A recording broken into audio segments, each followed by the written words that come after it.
Alhamdulillahirrahmanirrahim. Wassalatu wassalamu ala rasulillah wa ala alihi wa ashabihi wa man tabi'ahum bi ihsan ila yaumiddin, amma ba'd. Alhamdulillah, kita melanjutkan lagi latihan baca dan terjemah kitab Gundul dengan membaca Syarh Al-Jami' li Ibadatillahi Wahdah. Ini insyaallah pertemuan terakhir untuk kitab ini. Kita akan menyelesaikannya insyaallah ta'ala, alhamdulillah. Baru nanti kita akan menyambung dengan kitab Sittatu Mawadi' Minas Sirah insyaallah ta'ala. Kita baca bismillah. Bismillah. Qala Asy-Syaikh Muhammad Ibn Abdul Wahhab rahimahullahu ta'ala, fa in qila fama ajallu amrin amarallahu bih, qila tauhiduhu bil ibadati wa qad taqaddama bayanuhu wa a'dhamu nahyu nahallahu anhu syirku bihi wa a'dhamu nahyin nahyu nahallahu anhu syirku bihi wa huwa ayyada'u ma'allahi ghairuhu ayyad'uwa wa huwa ayyada'u ma'allahi ghairuhu aw yaqsuduhu bi ghairi dhalika min anwa'il ibadati. Qala Syekh Shalih Al-Fauzan hafizahullahu ta'ala, a'dhamu ma amara Allahu bihi at-tauhidu wa a'dhamu ma nahallahu anhu asy-syirku. Fa tauhidu huwa a'dhamul ma'murati wasyirku a'dhamul manhiyati a'dhamu min syirbil khamri wa a'dhamu min qatlin nafsi bighairi haqqi wa tauhidu huwa a'dhamu ma amara Allahu bihi a'dhamu minas salati wa a'dhamu minaz zakati wa a'dhamu min jami'i anwa'il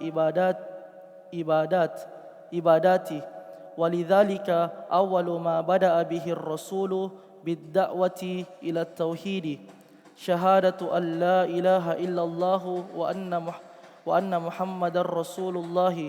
Fa idza nataqa bis syahadataini fa innaka tu'maruhu bis salati wa tu'maruhu biz zakati fa innaka ta'muruhu bis salati wa ta'muruhu biz zakati wa ta'muruhu bil hajji. Amma ma dama annahu lam yantiq bis syahadataini la taqilu lah salli li'annahu law shalla fala fa'idatun fi dhalika wa la tuqbalu salatuhu. Wa lihadza qala an-nabiy sallallahu alaihi wasallam li Mu'adz, innaka ta'ti qauman min ahlil kitabi falyakun awwala ma tad'uuhum ilaihi syahadata an la ilaha illallah wa anna muhammadar rasulullah. Fa innahum ajabuka lidzalika fa'lamhum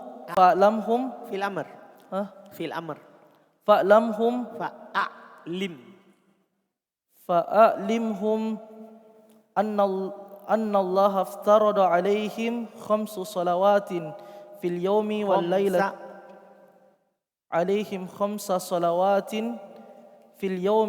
lailati fa inhum ajabuka lidzalika fa'alimhum anna Allah aftarada alaihim sadaqatun yakni az-zakatu falam ya'muruhum bis salati wala biz zakati qabla ay yashhadu an la ilaha illallah wa anna muhammadar rasulullah. Fa'dhamu ma amara Allahu bihi at-tauhidu li'annahu al-aslu wal asasu wal qaidatu li hadzal dini. Baik, terjemahkan. Masya Allah. Berkata Syekh Muhammad Ibni Abdul Wahhab rahimahullahu ta'ala, jika dikatakan maka perkara apa yang paling utama yang Allah perintah dengannya, dikatakan mentauhidkannya dalam beribadah dan telah lewat penjelasannya. Dan larangan terbesar dari yang Allah larang darinya adalah kesyirikan, adalah kesyirikan, yaitu dia adalah bahwasanya menyeru bersama Allah selainnya, atau yang dimaksudkan selainnya itu dari jenis-jenis ibadah. Berkata Asy-Syaikh Shalih Al-Fauzan hafizahullah taala, yang paling besar apa yang Allah perintahkan darinya adalah tauhid, dan yang paling besar apa yang Allah larang darinya adalah kesyirikan. Maka tauhid dia adalah perintah-perintah yang paling besar, dan kesyirikan adalah larangan-larangan yang paling besar, lebih besar dari meminum khamar, lebih besar dari membunuh manusia secara tidak adil. Dan tauhid dia adalah tanpa hak, tanpa adil, tanpa hak. tanpa hak. Dan Maksudnya tanpa haknya artinya kan di sana ada yang boleh dibunuh, kan ada haknya. Misalnya dia membunuh, maka boleh dibunuh. Atau dia berzina setelah menikah, maka boleh dibunuh.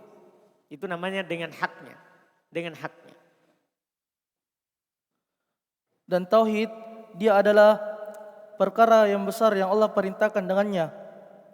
Perkara yang besar dari salat, yang besar dan yang besar dari lebih besar dari perkara zakat, dan lebih besar dari zakat, dan lebih besar dari semua jenis-jenis ibadah. Oleh karena itu yang pertama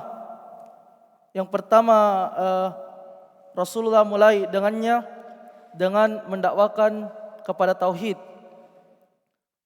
bersaksi bahwasanya tiada hak yang disembah kecuali Allah, dan bahwasanya Muhammad sallallahu alaihi wasallam adalah utusan Allah. Maka jika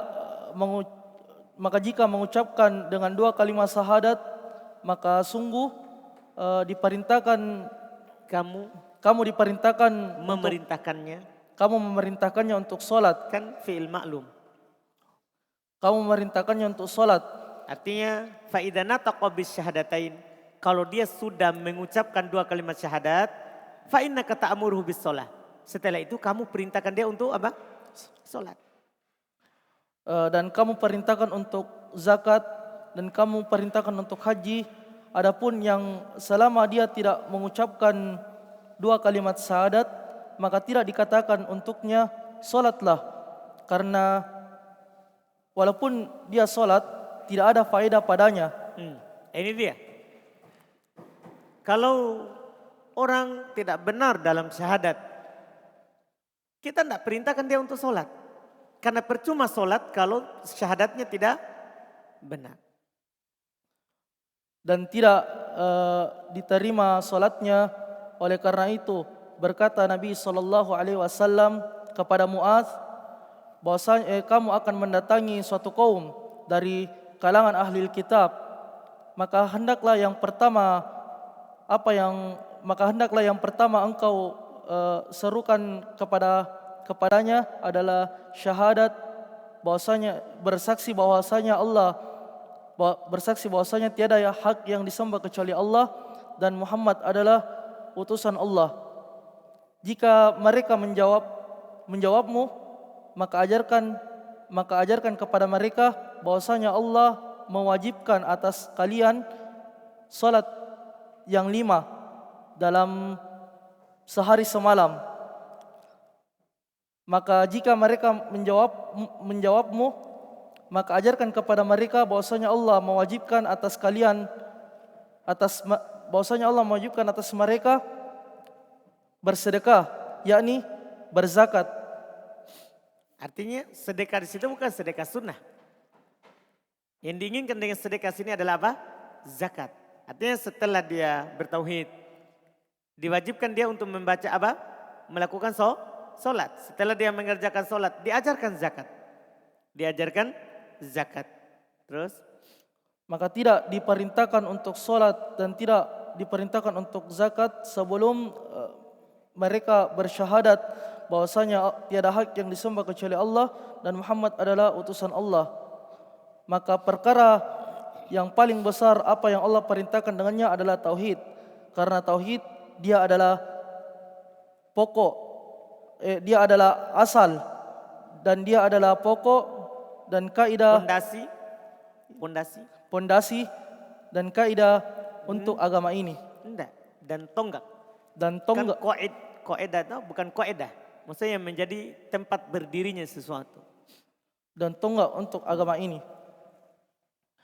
ثم قال الشيخ محمد بن عبد الوهاب رحمه الله تعالى فمن صرف شيئا من أنواع العبادات لغير الله تعالى فقد اتخذه ربا وإلها وأشركوا مع الله غيره أو يقصده بغير ذلك من أنواع العبادات وقد تقدم من الآيات ما يدل على أن هذا هو الشرك الذي نهى الله عنه وأنكره على المشركين وقد قال تعالى إن الله لا يغفر أن يشرك به ويغفر ما دون ذلك لمن يشاء ومن يشرك بالله فقد ضل ضلالا بعيدا وقال تعالى من يشرك بالله فقد حرم الله عليه الجنة ومأواه النار وما للظالمين من أنصار والله أعلم وصلى الله على نبينا محمد وعلى آله وأصحابه وصاحبه أجمعين. ثم قال الشيخ صالح الفوزان حفظه الله تعالى هذا واضح وهذا يدل على أن الشرك هو ضم الذنوب إن الله لا يغفر أن يشرك به ويغفر ما دون ذلك لمن يشاء فإذا كان الشرك لا يقبل مغفرة وغيره يقبل المغفرة فهذا دليل على أن الشرك هو ضم الذنوب الزنا والسرقة والشرب الخمر وأكل الربا هذا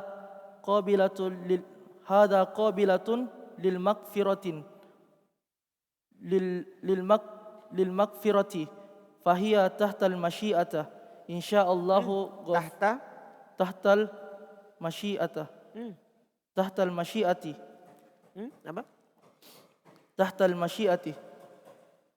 المشيئة إن شاء الله غفور لأصحابها إن شاء الله غفر لأصحابها وإن شاء عذبهم في الماضي عذبهم ولكن لا يخلدون في النار وإنما يعذبون بقدر يعذبون بقدر ذنوبهم ثم يخرجون من النار لأنهم من أهل التوحيد وأهل الإيمان أما الشرك فإنه لا يغفر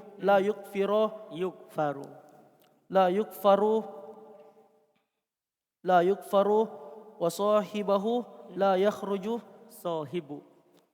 وصاحبه لا يخرج من النار لا يخرج من النار أبدا كذلك يريكم الله أعمالهم حسرات عليهم وما هم بخارجين من النار إنه من يشرك بالله فقد حرم الله عليه الجنة وصلى الله على نبينا محمد وعلى آله وصحبه وسلم.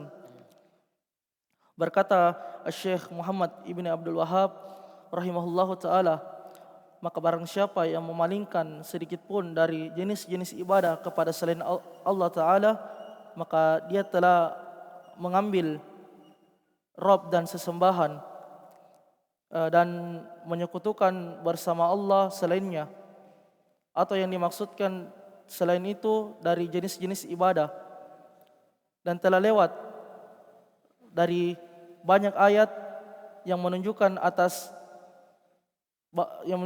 bahwasanya ini adalah kesyirikan yang Allah larang darinya, dan Allah mengingkari atas orang-orang musyrikin. Dan Allah berfirman, sungguh Allah tidak mengampuni kesyirikan, dan Allah mengampuni apa yang selain kesyirikan terhadap kepada siapa yang Dia kehendaki. Maka barang siapa yang melakukan kesyirikan kepada Allah, maka dia telah sesat dengan kesesatan yang jauh.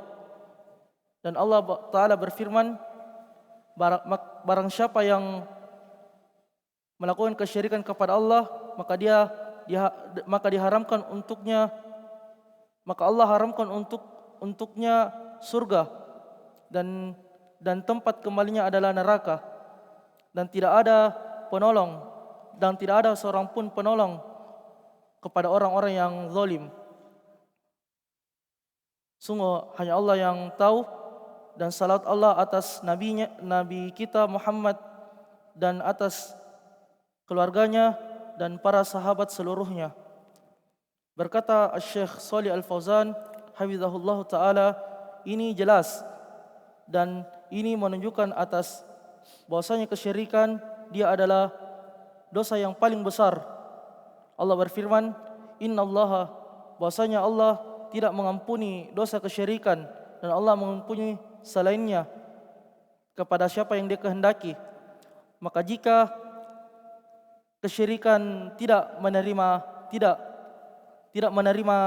ampunan dan selainnya menerima ampunan, maka ini dalil atas bahwasanya kesyirikan dia adalah dosa yang paling besar. Zina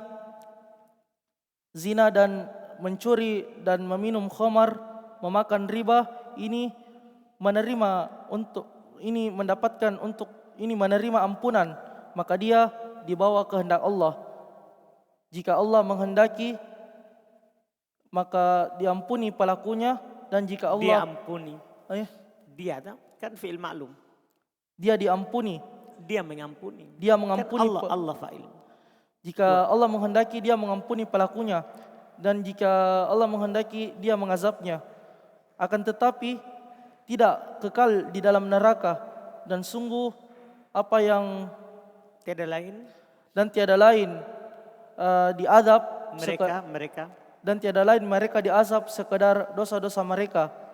Kemudian mereka dikeluarkan dari neraka, karena sungguh mereka dari kalangan orang-orang yang bertauhid dan orang-orang yang beriman. Adapun kesyirikan, maka sungguh dia tidak diampuni, dan pelakunya tidak akan keluar dari neraka selamanya. Allah berfirman, demikian Allah memperlihatkan amalan perbuatan mereka yang jadi penyesalan atas mereka. Mereka tidak akan keluar dari neraka. Kemudian Allah berfirman, sungguh siapa yang menyekutukan Allah, maka Allah telah mengharamkan surga atas mereka, atas kalian. atasnya. Maka Allah mengharamkan surga atasnya, dan salawat Allah atas nabinya, atas nabi kita Muhammad sallallahu alaihi wasallam, dan atas keluarganya dan sahabatnya, dan keselamatan. Jadi ini yang paling terakhir, beliau menggambarkan bahwa memalingkan sesuatu dari jenis ibadah untuk selain Allah itu adalah perkara yang sangat berbahaya. Beliau bandingkan dengan dosa yang lain. Dosa selain syirik itu tahtal masyiah, di bawah kehendak Allah. Kalau dia meninggal di atasnya. Kalau Allah kehendaki dia akan diampuni. Kalau Allah kehendaki maka dia akan disiksa sekadar dengan dosanya. Kemudian dia akan keluar dari neraka dan masuk ke dalam surga. Adapun kalau dosanya adalah dosa syirik dan dia meninggal di atasnya, maka ini tidak diampuni, kekal dalam neraka. Tapi catatannya meninggal di atasnya. Adapun kalau dia bertobat darinya sebelum meninggal, maka diampuni dosanya. Ini kita berbicara kekal di neraka ini bagi orang yang meninggal di atas dosa kesyirikan. bagi yang meninggal di atas dosa kesyirikan. Itu wallahu alam. Alhamdulillah selesai. Insyaallah besok berarti kita sudah melanjutkan lagi syarah Sittatu Mawadi' minas sirah. Siapa besok? Ilham. Alhamdulillah.